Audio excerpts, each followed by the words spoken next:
கர்த்தருடைய நாமத்துக்கு ஸ்தோத்திரம் உண்டாவத. மயக்கத்தை குறித்து சொல்லுகிறேன். மயக்கம் என்றால் தலை சுற்றி கீழே விழுகிற அந்த மயக்கம் இல்லை. காதலனுக்காக மயங்கி திரிகிறது வேசி மயக்கம், போதை மயக்கம், இப்படியெல்லாம் இருக்கிறது இல்லையா? அதை குறித்து தான் பாட்டாக பாடியிருக்கிறேன், கேட்டு பாருங்கள். மயங்காதே மயங்காதே, பாவத்தில் மயங்காதே, பாவம் உன்னை ஆட்கொண்டால் மரணம் நிச்சயமே.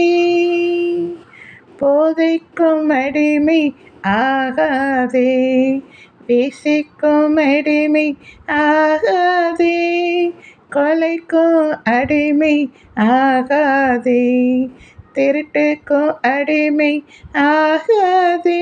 நீ மயங்காதே மயங்காதே, பாவத்தில் மயங்காதே, பாவம் உன்னை ஆட்கொண்டால் மரணம் நிச்சயமே.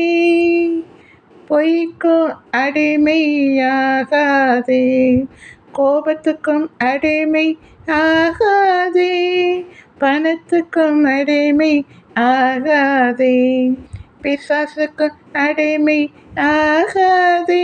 நீ மயங்காதே மயங்காதே, பாவத்தில் மயங்காதே, பாவம் உன்னை ஆட்கொண்டால் மரண நிச்சயமே. பாவத்துக்கும் அடிமை ஆகாதே, சாபத்துக்கும் அடிமையாகாதே, நீ பாவத்துக்கு அடிமை ஆகாதே, சாபத்துக்கும் அடிமை ஆகாதே. நீ மயங்காதே மயங்காதே, பாவத்திலே மயங்காதே, பாவம் உன்னை ஆட்கொண்டால் மரண நிச்சயமே. நன்றி. பிடிச்சிருந்தா லைக் பண்ணுங்கள், மற்றவங்களுக்கும் ஷேர் பண்ணுங்கள். சரிங்களா? தேங்க்யூ.